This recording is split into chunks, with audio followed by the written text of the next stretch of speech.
19ാമത്തെ എപ്പിസോഡിന്റെ തുടക്കത്തിൽ ഇനി ചീഫ് നീയല്ല ഞാനായിരിക്കും അവള് പറയുന്നതാണ് കാണിക്കുന്നത്. അമ്മയെ രക്ഷിക്കാൻ സിയോക്ക് അത് കൊടുക്കാതെ വേറെ മാർഗമില്ലായിരുന്നു. നീ ഇത് നേരത്തെ തന്നിരുന്നെങ്കിൽ എനിക്കിങ്ങനെയൊക്കെ ചെയ്യേണ്ടി വരില്ലായിരുന്നു എന്ന് അവള് പറയുന്ന ടൈം ഫോർമുല കംപ്ലീറ്റ് ആക്കുന്നതിന് മുന്നേ എനിക്ക് എന്റെ അമ്മയുടെ കണ്ടീഷൻ ഒന്നുകൂടി ചെക്ക് ചെയ്യണമെന്ന് സിയോ പറയും. അതനുസരിച്ച് വീണ്ടും കോൾ ചെയ്യാൻ നേരം അമ്മയുടെ വായിന്ന് പെട്ടെന്ന് പതയൊക്കെ വരാൻ തുടങ്ങാണ്. ഇടയ്ക്ക് ഉണ്ടാവാറുള്ളതാണെന്നും പെട്ടെന്ന് നഴ്സിനെ വിളിച്ച് ഇഞ്ചക്ഷൻ കൊടുക്കാൻ സിയോ പറയുന്നുണ്ട്. അപ്പൊ നഴ്സിനെ പക്ഷെ യൂപ്പിൽ ഓൾറെഡി മയക്കിയിട്ടേക്കായിരുന്നല്ലോ. യൂപ്പിലിനാണെങ്കിൽ ഏത് ഇഞ്ചക്ഷൻ ആണെന്ന് അറിയുമില്ല. ഇതിനകം അമ്മയുടെ കണ്ണടയുന്ന കണ്ട് ദേഷ്യം അടക്കാനാവാതെ ഫോമുല എഴുതിക്കൊണ്ടിരുന്ന ലാപ്ടോപ്പ് ഒക്കെ സിയോ തല്ലിപ്പൊളിക്കുന്നതാണ് കാണിക്കുന്നത്. ശേഷം എന്റെ അമ്മയ്ക്ക് എന്തെങ്കിലും സംഭവിച്ചിട്ടുണ്ടെങ്കിൽ നിന്നെ ഞാൻ വെറുതെ വിടില്ലടി എന്നും പറഞ്ഞാവാൻ പോകും. പക്ഷെ ഹോസ്പിറ്റലിലേക്ക് ചെല്ലുമ്പോഴേക്കും സിയോയുടെ അമ്മ മരിച്ചിട്ടുണ്ടായിരുന്നു. അവൻ ഈ ലോകത്ത് ഏറ്റവും കൂടുതൽ സ്നേഹിച്ചിരുന്നത് അവന്റെ അമ്മേനെയാണ്. അങ്ങനെ പൊട്ടിക്കറിയുന്ന സിയോനെ കാണിച്ച് കട്ട് ചെയ്ത അമ്മയുടെ ഫ്യൂണറൽ നടക്കുന്ന ഹാളിലേക്ക് സോയം വരുന്നതാണ് കാണിക്കുന്നുണ്ടാവുക. സിയോക്ക് അവളോട് അടക്കാനാവാത്ത ദേഷ്യം ഉണ്ടെങ്കിലും അവനത് പുറത്ത് കാണിക്കില്ല. ഇങ്ങോട്ട് വന്നതും ഫോർമുലയ്ക്ക് വേണ്ടിയിട്ടാണോ, ഞാനത് തന്നേക്കാന്ന് പറയണവൻ. ഫ്യൂണറലിന് ശേഷം വിളിക്കാൻ അവളോട് പറയുന്നതിനിടെ ചെയർമാൻ അങ്ങോട്ട് വരും. യൂപ്പിലൊക്കെ പറഞ്ഞിട്ട് സോയങ്ങിനെയും ചെയർമാനെ നേരത്തെ അറിയാം.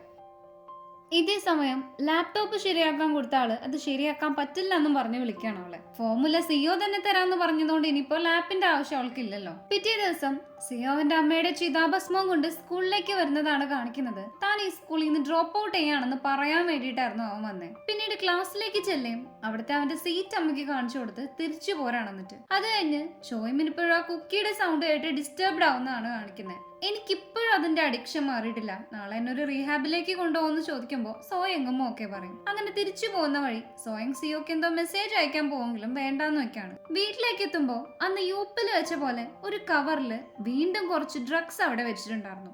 അവൾ അത് കിട്ടിയ പാടെ അത് വെച്ച് ഒരുപാട് കുക്കീസും ഉണ്ടാക്കും. ശേഷം അതിതൊരെണ്ണം കഴിക്കാൻ പോവെങ്കിലും ചോയ്മിന്റെ അവസ്ഥ ഓർത്ത് കഴിക്കില്ല. ഇതേ സമയം ഇന്ന് റീഹാബിലേക്ക് വരാൻ ടൈം ഇല്ലാന്നും പറഞ്ഞുള്ള സോയിങ്ങിന്റെ മെസ്സേജ് വായിക്കുന്നതിനിടെ ചോയ്മിനെ കാണാൻ സിയോ വരുന്നതാണ് കാണിക്കുന്നത്. വീണ്ടും സീൻ അവിടെ കട്ട് ചെയ്ത് സോയങ് ആദ്യത്തെ കുക്കി ജിൻവൂനാണ് കൊടുക്കുക. അസുഖത്തിന്റെ വേദന മാറാൻ അവനിപ്പോ പെയിൻ കില്ലേഴ്സ് ആണല്ലോ കഴിച്ചുകൊണ്ടിരിക്കുന്നത്. സിയോ നിനക്ക് ഫോമുല തന്നോന്ന് അവൻ ചോദിച്ചതിന് അതൊരു വലിയ കഥയാണെന്ന് സോയങ് പറയും. ശേഷം കസ്റ്റമേഴ്സിനോടൊക്കെ സ്കൂളിന് പുറത്തേക്ക് വരാൻ പറഞ്ഞ് മെസ്സേജ് അയക്കുന്നതിനിടെ ദാഹ്യുൻ കാണാൻ അവളെ. നിന്റെ ആ കുക്കി കഴിച്ചതോടെയാണ് പൂവാലിനെ എന്നെ ഉപദ്രവിക്കുന്നതൊക്കെ കൂടിയത്. വീണ്ടും നീ അത് വിൽക്കാൻ വന്നേക്കാണല്ലെന്നും പറഞ്ഞ് ബാഗ് തട്ടിപ്പറിക്കാൻ നേരം പ്രശ്നം എന്താണെന്ന് ചോദിച്ച് ഹീജിൻ അങ്ങോട്ട് വരുന്നുണ്ട്. സ്കൂളിലേക്ക് ഇനി ചെല്ലാണ്ടാന്ന് വിചാരിച്ച പുറത്ത് കുക്കീസ് വിൽക്കാൻ അവൾ നോക്കിയതെങ്കിലും ഹീജിൻ കണ്ടതോടെ വീണ്ടും സ്കൂളിലേക്ക് ചെല്ലേണ്ടി വരും. ഇന്നേരം കുക്കി കിട്ടാതെ വട്ടായ ഒരു സ്റ്റുഡന്റ് അവളെ ഉപദ്രവിക്കാൻ വരുന്നുണ്ട്. ആൾക്കാരെല്ലാം തന്നെ ശ്രദ്ധിക്കുന്നുണ്ടെന്ന് കണ്ടതും മിണ്ടാതെ തന്നെ ഫോളോ ചെയ്യാൻ അവൾ പറയും. സോയിങ് അങ്ങനെ കസ്റ്റമേഴ്സിനെ എല്ലാം കൂട്ടിക്കൊണ്ടുപോയി ഇന്ന് എല്ലാവർക്കും കുക്കി ഫ്രീ ആണെന്നും പക്ഷെ ഒരു കണ്ടീഷൻ ഉണ്ട്, ഇനി ഒരിക്കലും എന്നെ കുക്കി ചോദിച്ച് ശല്യം ചെയ്യരുതെന്ന് കേട്ട് നീ ഞങ്ങൾക്ക് കുക്കി വിൽക്കുന്നത് നിർത്താതിരുന്നാ മതി, അങ്ങനെയാണെങ്കിൽ ഒരു ശല്യവും ചെയ്യില്ല എന്ന് പറഞ്ഞ് എല്ലാവരും സന്തോഷത്തോടെ അത് വാങ്ങിക്കൊണ്ട് പോകുന്നതാണ് കാണിക്കുന്നത്. ഈ ടൈം ആദ്യമായിട്ട് ദാഹ്യുനും അവളുടെ അത് വാങ്ങും. അവിടെ കട്ട് ചെയ്ത സോയങ് സ്കൂളിലെ കുക്കി വെക്കുന്ന കാര്യമൊക്കെ സിയോ ചോയ്മിനോട് പറയുന്നതാണ് കാണിക്കുന്നുണ്ടാവുക. അവൾ അതോടെ ആകെ ഷോക്ക് ആവുകയും ചെയ്യും. ആദ്യം അവൾ എന്റെ അച്ഛനെ കൊല്ലാൻ കൂട്ടുനിന്നു, ഇപ്പൊ എന്റെ അമ്മേനെയും കൂടി കൊന്നിട്ടാണ് നിന്റെ ചേച്ചി എന്റെ ആ ഫോമുല കൊണ്ടുപോയത്. ശ്രദ്ധിച്ചില്ലെങ്കിൽ പണത്തിന് വേണ്ടി നിന്നെ അവള് കൊല്ലാൻ പഠിക്കില്ല എന്ന് പറയുന്ന ടൈം വീണ്ടും ആ കുക്കി തിന്നുന്ന സൗണ്ട് കേൾക്കാൻ തുടങ്ങാണ് അവള്. ഇതേ സമയം സിയോ അവൾക്ക് ഒരു കുക്കി കൊടുത്ത് ചിരിച്ചോണ്ട് നിൽക്കുന്നതാണ് കാണിക്കുക.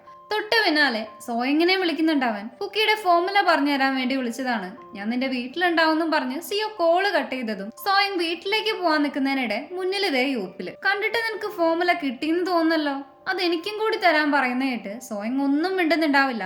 എന്റെ ജീവൻ വരെ പണയം വെച്ചിട്ടാണ് ഞാൻ ഇത്ര വരെ എത്തിയെന്ന് അവൻ പറഞ്ഞതും അവൾ ഓടിപ്പോയി ഫയർ അലാം പ്രസ് ചെയ്യും. തൊട്ടടുത്ത സെക്കൻഡിൽ എല്ലാ സ്റ്റുഡൻസും ഓടി വരെയും സോയിങ് യൂപ്പിലിന്റെ നിന്ന് രക്ഷപ്പെടുന്നതുമാണ് കാണിക്കുന്നത്. ഇന്നേരം സിയോ ഇവിടെ ഹീജിന് അയച്ചു കൊടുത്ത സോയിങ്ങിന്റെ ഒരു ഫോട്ടോ നോക്കിയിരിക്കുകയായിരിക്കും. സിയോ അവന്റെ അമ്മയുടെ ചിതാഭസ്മവും കൊണ്ട് തിരിച്ചു പോരാൻ നേരം ഹീജിൻ അവനെ കാണാൻ ചെന്നിരുന്നു. ഈ ടൈം നീ എനിക്ക് വേണ്ടി ഒരു സഹായം ചെയ്യണം, ലീസ ഇനി സ്കൂളിലേക്ക് വരുന്ന ദിവസം അവളുടെ ഫോട്ടോ എടുത്ത് എനിക്ക് സെൻഡ് ചെയ്യണമെന്ന് അവൻ പറഞ്ഞിട്ടുണ്ടായി. അങ്ങനെ ഹീജിൻ അയച്ചു കൊടുത്ത ഈ ഫോട്ടോ സിയോ യൂപ്പിലിന് അയച്ചിട്ടാണ് അയാൾ അവളെയും തിരക്കി ഇന്ന് സ്കൂളിൽ വന്നത്. ഫോട്ടോ അയച്ചു കൊടുത്താൽ ലീസയുടെ യഥാർത്ഥ ഐഡന്റിറ്റി പറ്റിയുള്ള സീക്രട്ട് പറഞ്ഞു കൊടുക്കാമെന്നും സിയോ അവളോട് പറഞ്ഞിരുന്നു. ശേഷം ഫ്ലാഷ് ബാക്ക് കട്ട് ചെയ്ത് ഹീജിൻ ജിൻവോന് ചെന്ന് വിളിക്കുന്ന ടൈം അവനവിടെ അനക്കമില്ലാതെ കിടക്കായിരിക്കും. സോയങ് ആണെങ്കിൽ സിയോ പറഞ്ഞതനുസരിച്ച് ഇതിനകം വീട്ടിലേക്ക് എത്തിയിട്ടുണ്ടായിരുന്നു. ഡ്രഗ് പാക്കറ്റ് തീരാറായിരിക്കുന്ന കണ്ടതും ഞാൻ ഇന്നലെ വെച്ച് ഡ്രഗ്സ് കൊണ്ട് നീ ഒരുപാട് കുക്കീസ് ഉണ്ടാക്കിയല്ലേന്ന് അവൻ ചോദിക്കുമ്പോഴാണ് അത് സിയോ വെച്ചതാണെന്ന് സോയങ് അറിയുന്നത്. നീ അതിൽ ഒരെണ്ണം പോലും തിന്നു നോക്കാതെയാണല്ലേ സ്റ്റുഡൻസിന് കൊടുത്തതെന്ന് ചോദിക്കുമ്പോൾ അത് നിനക്കെങ്ങനെ അറിയാന്ന് സോയം.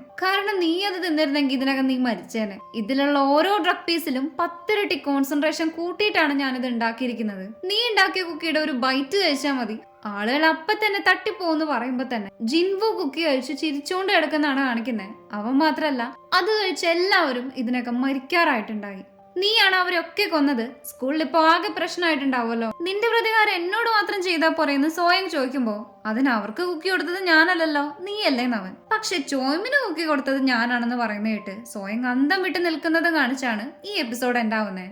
അവസാനത്തെ എപ്പിസോഡിന്റെ തുടക്കത്തിൽ സിയോ ചോയ്മിനും കുക്കി കൊടുത്തിട്ടുണ്ടെന്ന് അറിഞ്ഞ് ടെൻഷൻ അടിച്ച് അനിയത്തിനെ വിളിക്കുന്ന സോയങ്ങനെയാണ് കാണിക്കുക. നീ വേഗം സ്കൂളിലേക്ക് പോയാ ഇതുവരെ കുക്കി കഴിച്ചിട്ടില്ലാത്ത കുറച്ചു പേരെങ്കിലും രക്ഷിക്കാൻ പറ്റും. നീ പക്ഷേ ഹോസ്പിറ്റലിലേക്കായിരിക്കും പോവാല്ലേ, കാരണം ചോയ്മിന്റെ റൂമിൽ ഞാൻ ആ ഫോമിലുള്ള പെൻഡ്രൈവ് വെച്ചിട്ടുണ്ടെന്ന് പറയണം അവൻ. സെയിം ടൈം ചോയ്മിൻ ഫോൺ എടുക്കുകയും അവൾ ആ കുക്കി കഴിച്ചിട്ടില്ല എന്ന് പറയുമ്പോഴാണ് സോയങ്ങിന് സമാധാനാവുക. ചോയ്മിൻ ഇപ്പൊ സ്കൂളിലാണെന്ന് അറിഞ്ഞതും പിള്ളേരൊക്കെ മരിച്ചോ എന്നുള്ള സോയങ്ങിന്റെ ചോദ്യം കേട്ട് അപ്പൊ ചേച്ചി കാരണമാണോ ഇങ്ങനെയൊക്കെ സംഭവിച്ചെന്ന് തിരിച്ചു ചോദിക്കാണ് അവള്. അപ്പൊ തന്നെ നീ മാസ്ക് അല്ലെന്ന് ചോദിച്ച് ഹീജൻ അങ്ങോട്ട് വരും. ചോയ്മിൻ അവളോട് സ്കൂളിലേക്ക് വരരുതെന്ന് പറഞ്ഞെങ്കിലും സോയങ് അങ്ങോട്ട് തന്നെയാണ് പോകുന്നത്. ആ വഴി കസ്റ്റമേഴ്സിനോടെല്ലാം കുക്കി തിന്നരുതെന്നും പറഞ്ഞ് മെസ്സേജും അയക്കുന്നുണ്ട് അവള്. കട്ട് ചെയ്താ ലീസ യഥാർത്ഥത്തിൽ ആരാണെന്നുള്ളതൊക്കെ ഹീജൻ അറിഞ്ഞിട്ടുണ്ടായിരുന്നു. അത് സത്യാണെന്ന് ചോയ്മിന്റെ വായെന്ന് കൂടി കേട്ടതോടെ നീയും നിന്റെ ചേച്ചിയും കൂടി ആളുകളെ കൊല്ലാൻ നടക്കാണോ, ഞാനിത് റിപ്പോർട്ട് ചെയ്യുന്നും പറഞ്ഞ് ഹീജൻ ചോയ്മിന്റെ ആ കുക്കി വാങ്ങി പോലീസിന്റെ അടുത്തേക്ക് ഓടും.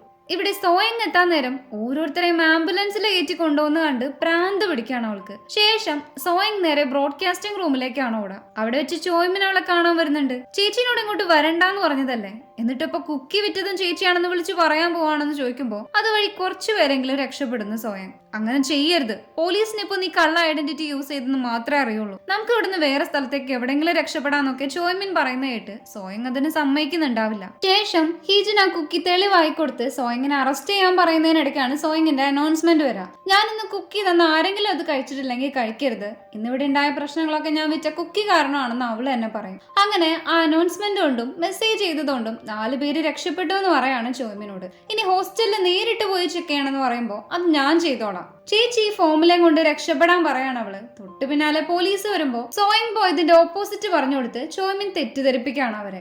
ഇതേ സമയം രക്ഷപ്പെടാൻ പോയ സോയിങ്ങിനെ യൂപ്പിലെ ലോണ്ടറി റൂമിലേക്ക് പിടിച്ചുകൊണ്ട് പോകുന്നതാണ് കാണിക്കുന്നത്. ജീവൻ വേണമെങ്കിൽ എനിക്ക് ആ റെസിപ്പി തരാൻ പറഞ്ഞതും ഫോമിലെ സി ഒളിപ്പിച്ചു വെച്ചിരിക്കുന്ന സ്ഥലം എനിക്കറിയാമെന്നും പക്ഷെ പറഞ്ഞു തരണമെങ്കിൽ ഹോസ്റ്റലിലെ എല്ലാ റൂമിലും പോയി സ്റ്റുഡൻസിനോട് ആ കുക്കി കഴിക്കരുതെന്നും പറയാൻ പറയും. യൂപ്പിൽ അത് സമ്മതിക്കുന്നുണ്ട്. അവർ ഈ സംസാരിക്കുന്നതൊക്കെ CCTV വഴി സിഒ കേൾക്കുന്നുണ്ടായിരുന്നു. അവനിപ്പോ ചെയർമാന്റെ കൂടെയാണുള്ളത്. നീ എന്താ എനിക്ക് ഡ്രഗിന് തരില്ല എന്ന് പറഞ്ഞെന്നൊക്കെ ചെയർമാൻ ചോദിക്കുന്നുണ്ട്. നേരം അവിടെ സീൻ കട്ടായി സ്റ്റുഡൻസിന്റെ ഹോസ്റ്റലിൽ ചെക്ക് ചെയ്യാൻ പോലീസ് പ്രിൻസിപ്പലിനോട് പെർമിഷൻ ചോദിക്കുന്നതായിട്ട് കിട്ടിയതൊക്കെ നോക്കി യൂപ്പിലും ചെല്ലാണ് കൂടെ. അവൻ അവളെ ലോണ്ടറി റൂമിൽ കെട്ടിയിട്ടിട്ടാണ് വന്നിട്ടുണ്ടാവുക. സെയിം ടൈം ചോയ്മിൻ അങ്ങോട്ട് ചെല്ലുന്നുണ്ട്. യൂപ്പിലാണോ ഇത് ചെയ്തത്, എല്ലാത്തിനും കാരണം ഈ കുക്കിയാണെന്നും പറഞ്ഞ പെൻഡ്രൈവ് എടുക്കുന്ന ടൈം നീ ഇതിൽ ഇടപെട്ട ആപത്താണെന്ന് സോയങ് പറയും. എന്താപത്ത്, ഈ പ്രശ്നങ്ങളൊക്കെ ഉണ്ടായത് ഞാൻ ആ കുക്കി വെച്ചിരുന്നോണ്ടല്ലേ എന്ന് ചോദിച്ച് കരയാണ് അവള്. ഈ സമയം കുറച്ച് സ്റ്റുഡൻസിനെ രക്ഷപ്പെടുത്തിയതുകൊണ്ടും സിയു തന്ന ആ ബിസ്ക്കറ്റ് കൺട്രോൾ ചെയ്ത് ചോയ്മിൻ കഴിക്കാഞ്ഞതിനൊക്കെ സോയിങ് അവളോട് താങ്ക്സ് പറയുന്നതാണ് കാണിക്കുന്നത്. പോലീസും യൂപ്പിലും നേരം ഓരോ റൂംസും ചെക്ക് ചെയ്തോണ്ടിരിക്കുകയായിരിക്കും. 4 വർഷം മുമ്പത്തെ പോലെ ഇന്നും നീയാണ് എന്നെ രക്ഷിച്ചത്, പക്ഷെ ഇതെല്ലാം അവസാനിപ്പിക്കാൻ എനിക്ക് ആ ഫോമുല വേണമെന്ന് സോയിങ് പറയുന്നതും കാണിച്ച് കട്ട് ചെയ്ത പോലീസ് യൂപ്പിലിനെ കൊണ്ട് ലിഫ്റ്റിൽ കയറാൻ നേരം നീ യഥാർത്ഥത്തില് ഗോൺവു അല്ലേ എന്ന് ചോദിക്കുന്നുണ്ട് അവര്. ഈ നേരം നീ ആരാണെന്ന് ചോദിക്കുമ്പോ ചെയർമാൻ നേരിട്ട് അയച്ച ആളാണെന്ന് ഓഫീസർ പറയുന്നതും കാണിച്ച് കട്ട് ചെയ്ത അവരിതിനകം സോയിങ്ങിനെയും അറസ്റ്റ് ചെയ്തിട്ടുണ്ടായി. സ്റ്റുഡൻസ് ഒക്കെ അവളെ കൊല്ലാനുള്ള ദേഷ്യത്തിൽ നിൽക്കാണിപ്പോ. ചോയ്മിനും ചേച്ചിനെ അവര് കൊണ്ടുപോകുന്നത് നോക്കി നിൽക്കാനേ പറ്റുള്ളൂ. അവിടെ സിങ്കട്ട് ചെയ്ത് ഓഫീസേഴ്സ് അവളെ പോലീസ് സ്റ്റേഷനിലേക്ക് കൊണ്ടുപോകുന്നതിന് പകരം വേറൊരിടത്തേക്കാണ് കൊണ്ടുവന്നിരിക്കുന്നത്. അവര് ചെയർമാന്റെ ആൾക്കാരാണല്ലോ, അതുകൊണ്ട് തന്നെ നേരെ ചെയർമാന്റെ അടുത്തേക്ക് കൊണ്ടുവന്നു. കാരണം ഇനി അയാൾക്ക് ആ ഡ്രഗ് ഉണ്ടാക്കി കൊടുക്കാൻ സോയിങ്ങിനെ പറ്റൂ. ഈ ടൈമാണ് സിയോൻ അയാൾ വേണ്ടാന്ന് വെച്ചത് എന്തിനാണെന്ന് കാണിക്കാം. ചെയർമാൻ പറഞ്ഞത് ഞാൻ അനുസരിച്ചില്ലെന്നും ഞാൻ ആ ഫോമുല വേറൊരാൾക്ക് കൊടുത്തു എന്നും പറഞ്ഞ് സിയോ അപ്പൊ തന്നെ ആ കുക്കി കഴിക്കുന്നതാണ് കാണിക്കുന്നത്. ചെയർമാനെ ചതിച്ച കാരണം അവനെയും അയാൾ ഒഴിവാക്കി. ചോരയായി ചിരിച്ചുകൊണ്ട് എടുക്കുന്ന സിയോനെ കാണിച്ച് കട്ട് ചെയ്ത ഒരുപാട് നാളുകൾക്ക് ശേഷമാണ് കാണിക്കുന്നത്. ചേച്ചി എവിടെയാണെന്ന് കണ്ടെത്തിയെന്ന് ചോദിക്കാൻ സ്റ്റേഷനിലേക്ക് ചോയ്മിന് ഇടയ്ക്കിടെ ചൊല്ലുമായിരുന്നു. ചോയ്മിൻ ഇപ്പൊ ഒരു ബാറിലാണ് വർക്ക് ചെയ്യുന്നുണ്ടാവുക, പക്ഷെ സോയിങ് എവിടെയാണെന്ന് അവൾക്ക് ഇപ്പോഴും അറിയില്ല. ഇടയ്ക്കിടെ ചേച്ചിക്ക് വേണ്ടി ഓരോ ലെറ്റർ എഴുതി വെക്കുന്നു മാത്രം. സോയിങ് കുക്കി വെച്ചുണ്ടാക്കിയ കാശ് ഒന്നിനും ഉപയോഗിക്കില്ല എന്ന് ചോയ്മിൻ അവളോട് പറഞ്ഞിരുന്നു. ഒപ്പം എന്നെ ഓർത്ത് വിഷമിക്കണ്ട, എവിടെങ്കിലും പോയി ചേച്ചിക്ക് വേണ്ടി ജീവിക്കാൻ പറഞ്ഞ പെൻഡ്രൈവും കൊടുത്തിട്ടുണ്ടായി. അങ്ങനെ ഫ്ലാഷ് ബാക്ക് കട്ട് ചെയ്ത ബാറിലെ വാഷ്റൂമിൽ നിന്ന് ഒരു സൗണ്ട് കേട്ട് അങ്ങോട്ട് ഓടിച്ചെല്ലാണ് അവള്. ഈ സമയം അവിടെ കുക്കി കഴിച്ച് ഒരു ലേഡി ചിരിച്ചോണ്ട് ബോധമില്ലാതെ എടുക്കുന്ന കണ്ട് ഷോക്ക് ആവുകയും ചെയ്യും. പക്ഷെ പെട്ടെന്നാണ് ചോയ്മിന്റെ മുഖത്ത് ആ ചിരി വരുന്നത്. കാരണം തന്റെ ചേച്ചി ഇപ്പോഴും ജീവിച്ചിരിപ്പുണ്ടെന്ന് അറിഞ്ഞതോടെ ചോയ്മിന് സന്തോഷമായി. അവൾ അങ്ങനെ ചിരിച്ചുകൊണ്ട് നിൽക്കുന്നത് കാണിച്ചാണ് ഈ സീരീസ് എൻഡ് ആവുന്നത്. മിക്കവാറും ഇതിനൊരു സെക്കൻഡ് സീസൺ ഉണ്ടാവണം. ഉണ്ടെങ്കിൽ നമ്മൾ അപ്ലോഡ് ചെയ്യുന്നതായിരിക്കും. സോ നിങ്ങൾക്ക് ഈ വീഡിയോ ഇഷ്ടമാണെങ്കിൽ ലൈക്ക് ചെയ്യുക, ഷെയർ ചെയ്യുക, സബ്സ്ക്രൈബ് ചെയ്യുക, കമന്റ് ചെയ്യുക. താങ്ക്